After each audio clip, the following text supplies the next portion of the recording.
Welcome to your voluntary 1-hour hold at the Grippy Sock Vacation. I'm your host, Grippy Sock, and today we are going to be doing a tune-up on this Toro lawnmower. As in my previous shorts, you've probably seen that I did a little tune-up on that mower right there, but today, well, same difference. We're doing a tune-up on this, except I'm going to show you exactly how to do it with what kind of tools, when and how, and kind of go into explanation a little bit. So sit back, relax, and have fun, I guess. So first thing we're going to start with is the air filter. I have already taken out the air filter. Doesn't really need to be changed, but since we're doing a full tune-up on it, we are going to be replacing it. Just got this mower a couple days ago, sold another one, and got this one in return. So we're going to go ahead and move over to the air filter and unscrew that. This is one style. There's a billion different other styles of air filters. Go ahead and open that up. Make sure that there's no debris in there. If there is, kindly spray it out. And go over here and open that one up. I feel like this is an unboxing video. Oh, there we go. Okay, so it's got two parts. Got your before air cleaner and then your regular air cleaner. This just pops right up. I'm assuming right here, but I'm probably wrong. So, you know what? We're just gonna go without it. And put this guy right back in there. And voila, I hope it fits. If it doesn't, here we go.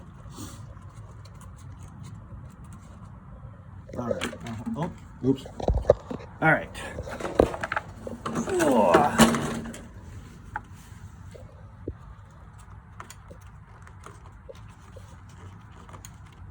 Perfect. Go ahead and put that cover right back on, just like so. Screw it back down.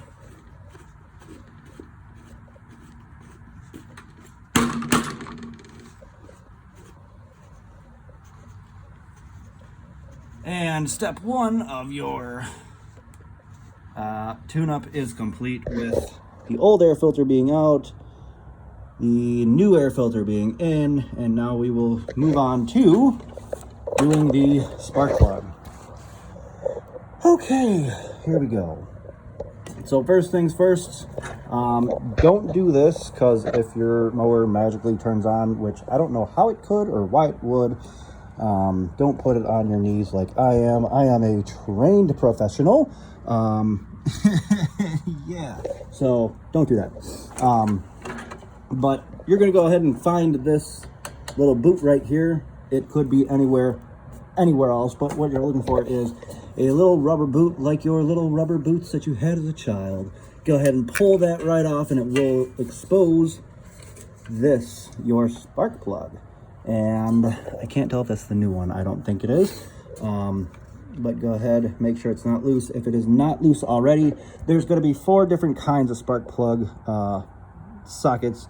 There's going to be a 3/4, and then there's going to be a 5/8, 3/16, and no, 13/16, and a 5. Oh, I think I bought 2 of the same ones. Oops.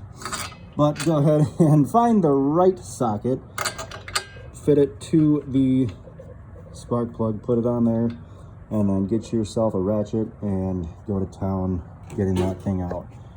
So Jack, you want to hold that real quick? Just keep it pointed right on there.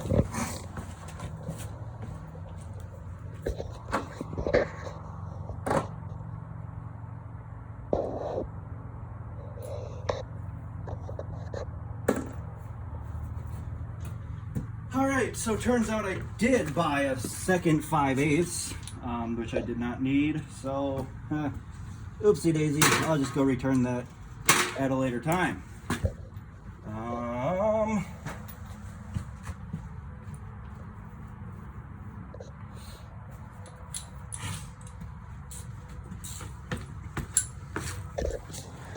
So you can see that it is a little bit recessed in there, and you're not going to have that much working space. Go ahead and get yourself a extension. Pop that boy right on there. Oh, don't fall off my knees, please. Just like so. So now you have one whole unit. And then go ahead, get that ratchet right on, and go to town. Here, hold that one sec. Just like so. Might need to put some elbow grease into it, but as soon as it pops loose, it will be easy enough to just spin it. And if you don't feel like spinning, take it to dinner first. So there we go. Spark plug is out. And you see that hole right there is where it came out of. That is the cylinder head. That's where all the fun stuff happens. So this right here is going to be a Champion RA8HC. That is a tongue twister. I already went ahead and bought the same exact one, brand new from the auto parts store. Any auto parts store should have them. If not, eBay and Amazon are your best friends. So what we're going to do is we're going to take this out of the package and put her back in, and spark plug will be reinstalled. I'm gonna hold that one second. So unboxing video number 2. Old spark plug, new spark plug. Yay! And then, just like before, put that new spark plug in. This socket, spark plug socket, is a Duralast. Got it from AutoZone. This spark plug is a AutoZone product as well. This socket is magnetized, so it will just kind of fall right in and clip in because it's magnetized. So what you're going to do now is make sure you do not damage the spark plug itself. What you're supposed to do is get a I forget what it's called, not a feeler gauge set, but I forget, which I have one of those, but I can't find it. So basically what you want to do is find the gap on the interwebs or your manual, and gap this to the right, to the correct length, and that will just optimize sparking and all that. So go ahead and reinstall your spark plug.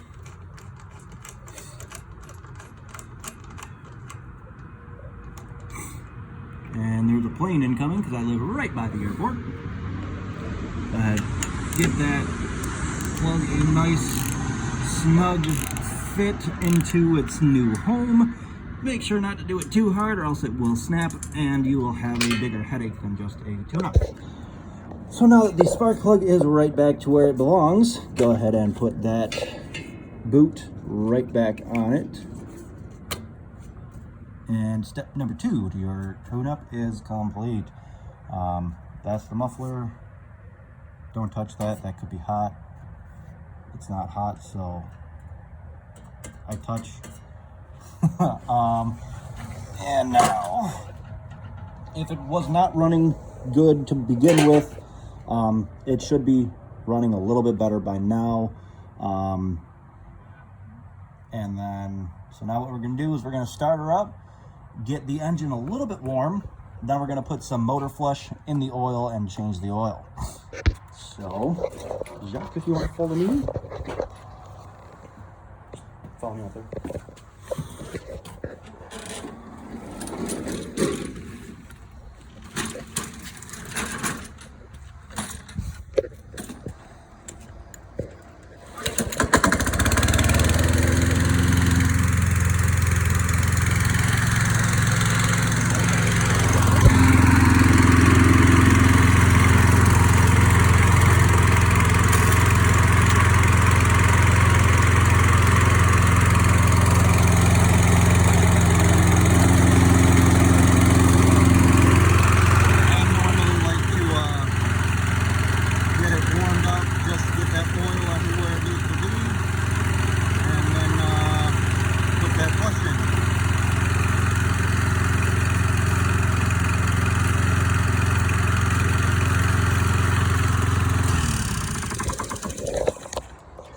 So now what we will do is come right here, grab our motor flush. You don't need to do this every single time. I like to do it every other oil change. It just makes the oil come out better, or not better, but it's if you have, I don't even know, what do you call it, sludge. If you have sludge, this will clean it out. I use this in my personal truck and it works wonders. My truck was not running the best a little bit ago. I put this in, did an oil change, and it runs better than ever now. So just go ahead, kind of toss this off to the side and open that up, and then I just kind of guesstimate about how much. So get a nice little stream in there, and then that's good. You want to make sure to run your motor for about 2 to 3 minutes. It's for cars it's 5 minutes, but for small engines it's not necessarily 5 minutes. But you can see there's a little bit of stuff on there now, so just wipe that off, reinsert it into the engine or dipstick tube, and you'll be all set. And then run it for about 2 minutes, which you might want to fast forward past this part because we're going to be running it for about 2 to 3 minutes, and then we will continue to remove the oil and refill the oil. So go ahead and fast forward.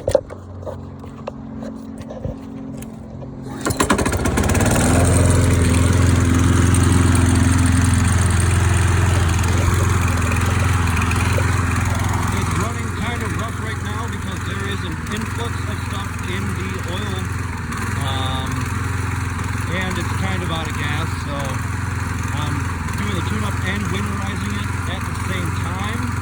Winterizing it means just running it dry, running it out of gas, and then it's basically good. I think it's been about 30 seconds. I don't really feel like doing it for that long, so I'm just going to go a little bit longer, or until it runs out of gas. Then it'll be just fine for me.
So now that that flush is complete, we're going to go ahead and drain this oil and get this show on the road. So all you're going to do with this, check, okay. I just want you to hold that just right there. Perfect.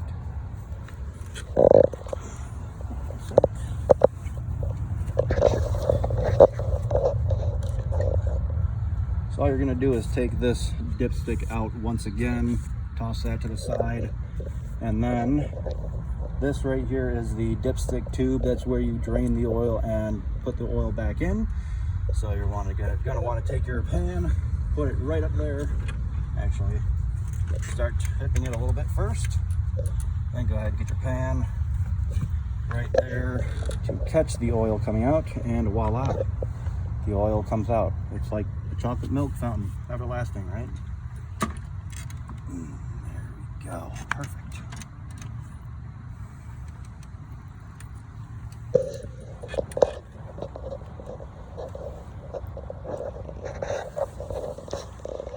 It's a beautiful sight.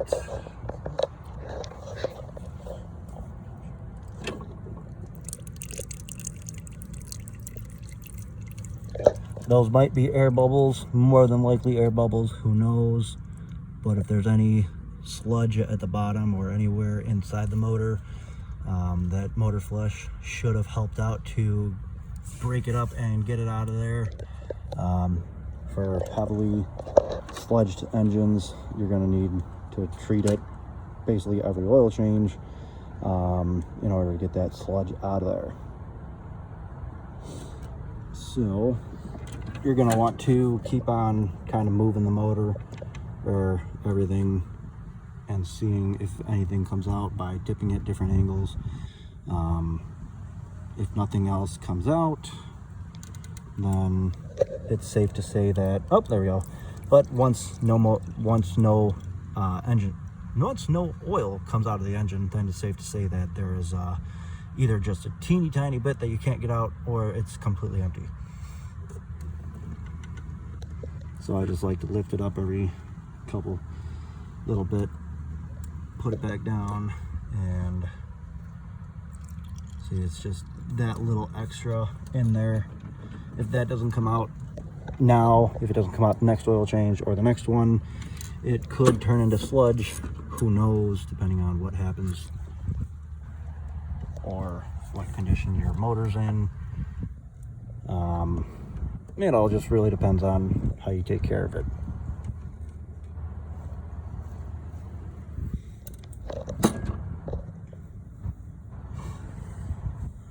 And I'm gonna say that engine is completely empty of any engine oil. So go ahead and flip her back up.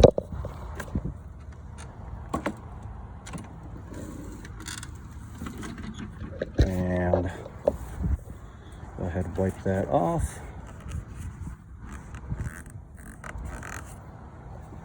And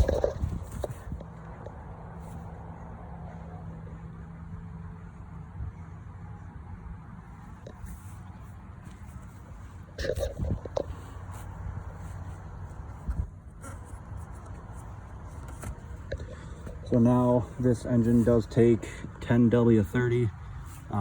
As you can see right here, got that from the manual. Go ahead, get your either full synthetic or conventional 1030 oil, and go ahead and start adding it little by little. Make sure not to spill it anywhere else besides the inside of the engine.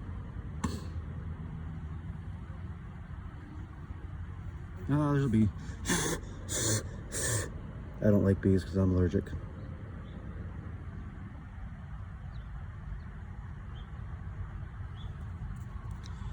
All right, so now we're going to wipe out the dipstick a little bit and check it.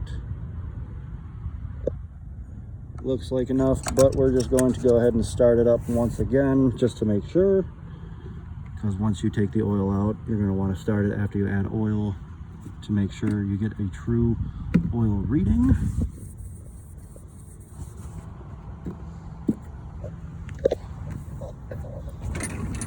So go ahead and start it up once more.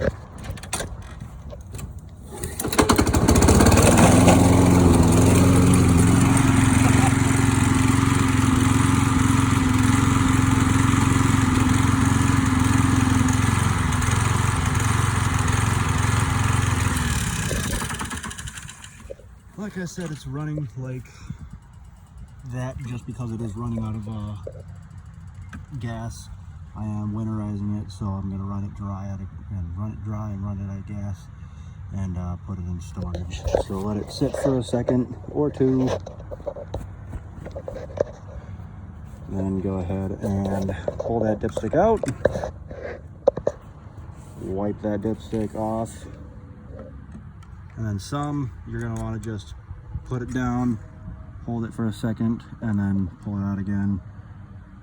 And then look for the oil between the two holes, or notches as one would say. Now you want to make sure to get the oil, that's not going to focus. You're going to want to make sure the oil is between this F right there, I don't know if you can see it, or in between the two holes, or just above the second hole right here. Go ahead and wipe that dipstick off again, and go ahead and pull it out. And it looks like the oil is right between, or a little bit high, maybe a little bit low. Looks like it's a little bit high. So now we're going to check it once more and pull it out.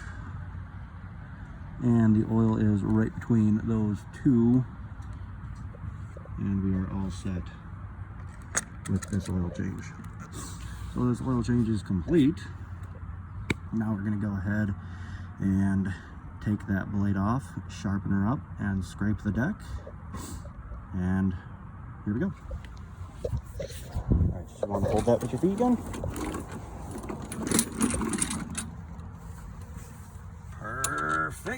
Perfect.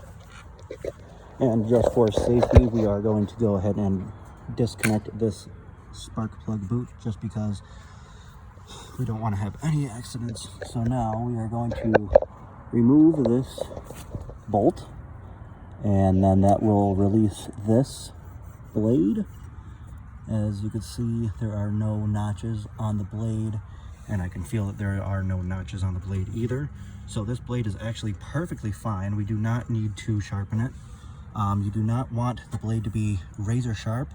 You just want it to be sharp enough where it comes to a point or a tip, as you can see.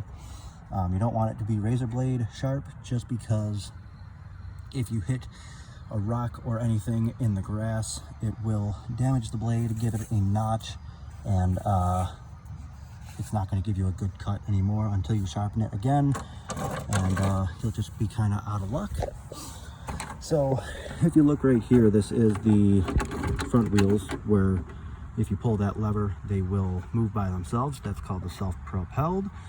This is the axle that goes to a little transmission right here.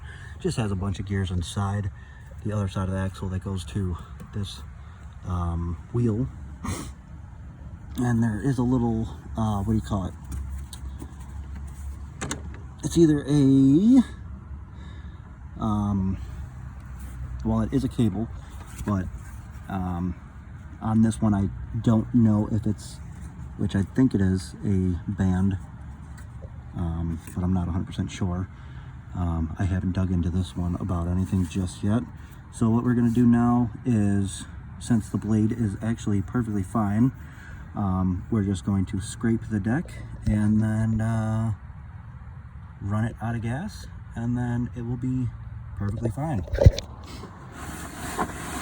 So now, if I could find my scraping device, little, what do you call it, scraper thingy, I forget what it's called, but go ahead and just start scraping away.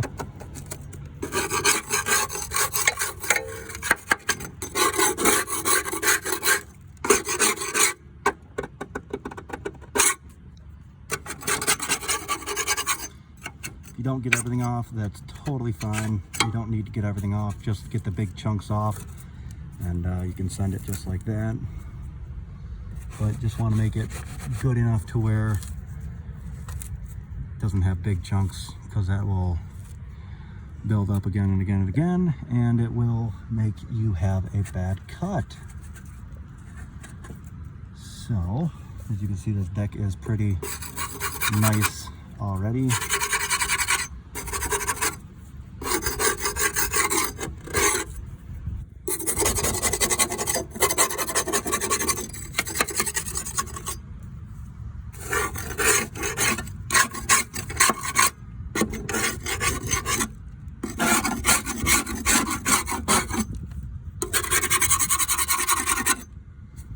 But this is a mulching blade, I'm pretty sure. And it just cuts up the grass to a smaller capacity, and there you go. Deck is scraped pretty much. This is all dried on. I'm gonna put the hose on, and that should soften up after a couple seconds of having the water on it. So this deck is good up underneath. Now, I'm gonna reinstall this spark plug boot and drop this down. Go ahead and drop it.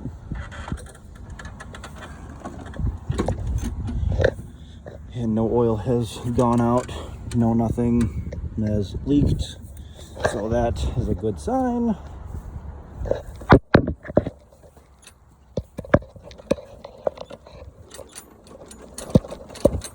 So now right here is a quick wash, and that is exactly what it is. It's just a wash that's quick.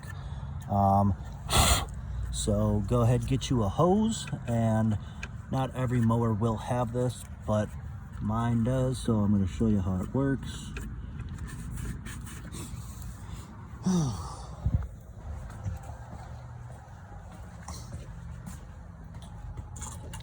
There it is.